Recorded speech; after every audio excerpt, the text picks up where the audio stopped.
અમદાવાદમાં હાટકેશ્વર બ્રિજના બે સ્પાન તોડવા માટે ડાયવર્ઝન અપાયું। છેલ્લા ઘણા સમયથી સ્પાન કઈ રીતે તોડવું તેને લઈને અટવાયું હતું કામ।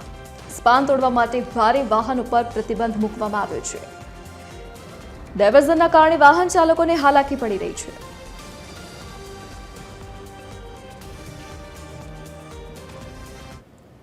સ્પાન તોડવાની શરૂઆત તો કરી દેવામાં આવી છે, પણ તકલીફમાં તો એવું છે ને કે આપણો સાંજે જે ટ્રાફિક થાય છે કે અધધ આ લોકો જે પબ્લિક રહે અને એટલી અત્યારે ચારે કોરા કન્સ્ટ્રક્શનનું કામ ચાલવા હોવાથી એટલી બધી તકલીફ પડી રહી છે અને એમાંથી પાછું આ રીતે અત્યારે ડાયવર્ટ કરેલું છે તો ટ્રાફિકનું સમસ્યા વધારેમાં વધારે થતી જાય છે આ સરકાર દ્વારા।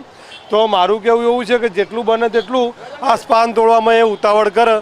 ટ્રાફિક ખૂબ જ વધી રહ્યો છે અને આપણે આજુબાજુના રહેઠાણોને પણ માટી ખૂબ જ ઉડી રહી છે, જેના કારણે લોકોને શ્વાસ લેવામાં તકલીફ પડી રહી છે। સરકારને નમ્ર વિનંતી છે કે વહેલી તકે બ્રિજ તોડવાનું કામ પૂર્ણ કરે। લોકોના ધંધા રોજગાર ઠપ થઈ ગયા છે। કોઈ ઉત્સવ કરતા હોય તો તમે તાત્કાલિક રાતોરાત ટેન્ટો બંધ થઈ જાય, રાતોરાત રોડ બની જતો હોય તો આ જે ગંભીર બાબત છે એને કેમ હું તો માનું છું કે પૂર્વ વિસ્તાર સાથે કોર્પોરેશનની ઓરમાય પરિવર્તન છે। હવે અશુભ મુહૂર્તમાં બનેલું આ બ્રિજ હું તો માનું છું, કેમ કે આપણે જોયું કે 10 વર્ષથી 15 જ્યારથી બનવાનું શરૂ થયું ત્યારથી 2026 સુધી આપણે હેરાન જ થયા છે।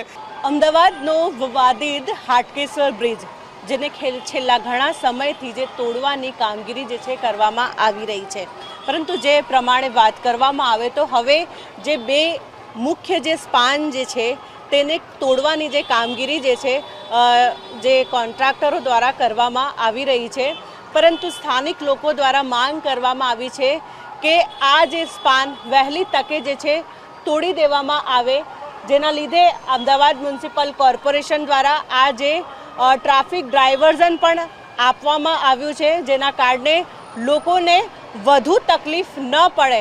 પરંતુ જે પ્રમાણે છેલ્લા ઘણા સમયથી આ બ્રિજ તોડવાની કામગીરી જે છે મંથન ગતિએ ચાલી રહી હતી, જેના કારણે હવે લોકોને ખૂબ જ તકલીફ પડી રહી છે। લોકોના જે ધંધા રોજગાર ઉપર પણ આની અસર પડી રહી છે।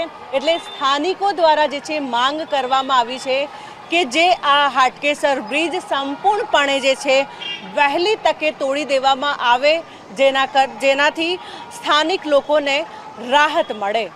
કેમેરામેન જનક ચૌધરી સાથે મોનિકા રાજપૂત, TV 13 ગુજરાતી, અમદાવાદ।